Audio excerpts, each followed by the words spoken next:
Just look at the beastliness of Acnologia. After what he did in the last chapter, those two members of the Spriggan 12 was like, the only way we're gonna be able to beat this motherfucker is we need to go get that fairy heart. So after the monstrosity of power that he demonstrated, they realized that he's way out of their fucking league, but they're still proceeding to fairy tale. So the fight is gonna get even more climactic. Like, granted, the reason why that happened, I think, was because if it would have been also that they had God Sedina with them, they would have absolutely dominated. I think those two just aren't on the strength that God Sedina had, so it'll be a little bit more of an easier fight, but they're still two of the strongest motherfuckers, and they're two of the Spriggan 12, so when they show up, the fight is going to get more crazier, and it makes you wonder who is going to be able to take them out. If alone God Sedina took out the fucking Wizard Saints, then how are these two members of the Spriggan 12 going to be taken out? And Natsu's still out cold, so Natsu is going to again get up when the time is right. Like, he's going to be knocked the fuck out either until the final fight, or when the Spriggan 12 members show up, that's when he's going to get up. He'll get up at the right time, but for right now, the plot is more convenient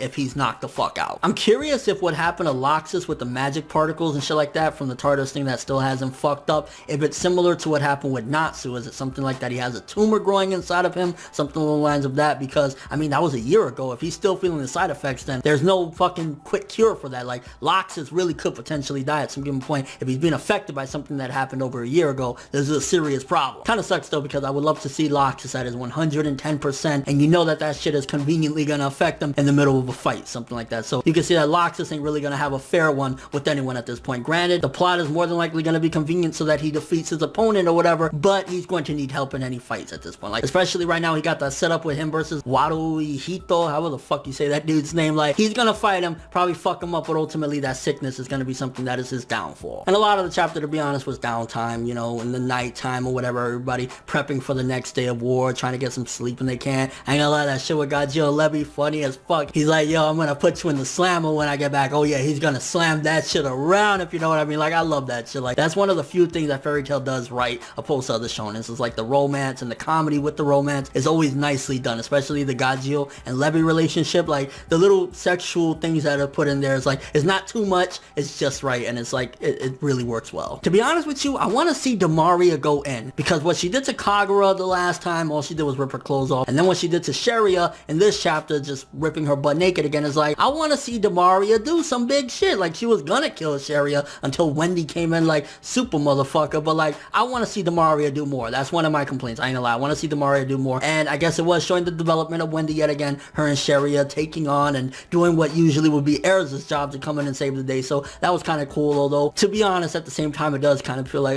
because Erza yet again has to come in and it's like, thanks for stalling, but I'm here now, bitch, move over. And I mean, a lot of us called it that Dimaria and Erza were probably gonna have their fight, and that's when we're probably gonna see Dimaria fully go in, but I'm really not expecting much from that fight, because if there's any indication from all the previous fights we've had from Erza in the past, I don't even know, 3, 4, 5 years, it's that more than likely she's gonna fuck Dimaria up really badly, even though she's part of the Spriggan 12, these outrageously strong people.